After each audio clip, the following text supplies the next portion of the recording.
আসসালামু আলাইকুম রহমতুল্লাহি ওবরাকাতু।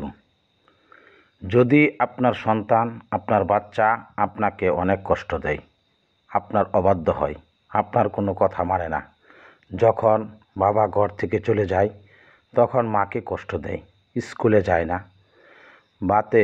রাতে কান্না করে, ভয় পায়, মোট কথা সন্তানের যে কোনো সমস্যা হোক না কেন, আপনার সন্তান ছোটো হোক বা বড় হোক, যদি সে আপনার অবাধ্য হয়, আপনার সাথে তর্ক করে, সন্তানের সাথে আপনার যে কোনো সমস্যা হোক না কেন, এই ওজিফার বরকতে ইনশাআল্লাহ আপনার সন্তান আপনার চোখের শান্তি হয়ে যাবে, আপনার কথা মানবে, আপনার আনুগত্যশীল হয়ে যাবে।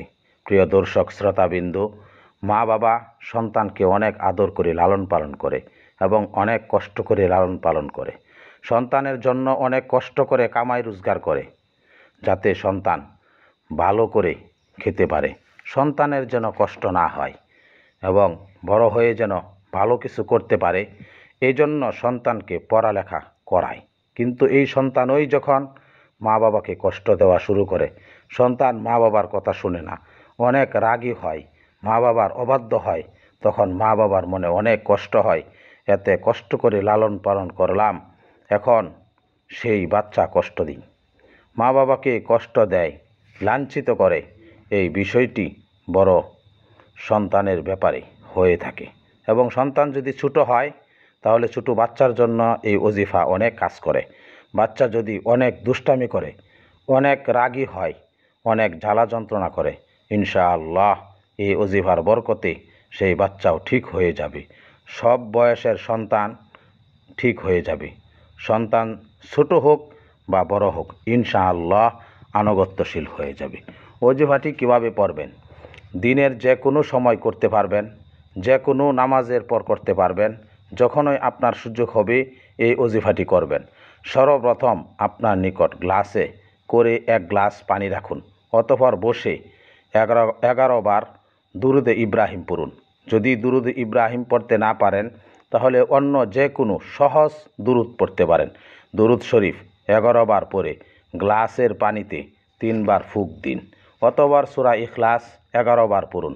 সূরা ইখলাস 11 বার পরে আবার 3 বার গ্লাসে পানিতে ফুঁক দিন, অতঃপর 11 বার আয়াতুল কুরসি পড়ুন। 11 বার আয়াতুল কুরসি পরে আবার গ্লাসের পানিতে ফুঁক দিন। আয়াতুল কুরসি ও সূরা ইখলাস যে সহি শুদ্ধ হয় সেদিকে খেয়াল রাখুন, শুদ্ধ করে ধীরে ধীরে পড়ার চেষ্টা করবেন। আবার 11 বার দুরুদ শরীফ পড়ুন, অতঃপর আল্লাহর নিকট দোয়া করুন, হে আল্লাহ, আমার সন্তানকে নেককার বানিয়ে দিন, ভালো বানিয়ে দিন, সন্তানকে আনুগত্যশীল বানিয়ে দিন, এবং আপনার যেই কথা মানে না সেই কথাগুলো দোয়ার মাধ্যমে বলুন। হে আল্লাহ, তাকে হেদায়েত দিয়ে দিন, তাকে সমস্ত খারাপ পথ থেকে ফিরিয়ে আনুন। অতঃপর গ্লাসের সেই পানি হেফাজতে রেখে দিন এবং প্রতিদিন রাতে বাচ্চাকে সেই পানি পান করান। অতঃপর মুসাফা করুন। যদি মুসাফা করতে সম্ভব না হয় তাহলে হাত উঠে ইশারায় সালাম দিন, ইনশাআল্লাহ সে আপনার দিকে খেয়াল করবে, আপনার কথা মনোযোগ সহকারে শুনবে এবং আপনার কাজ আদায় হবে, কারবারের সমস্যা দূর হয়ে যাবে, চাকরির ব্যবস্থা হয়ে যাবে, বিবাহের সম্বন্ধ আসবে।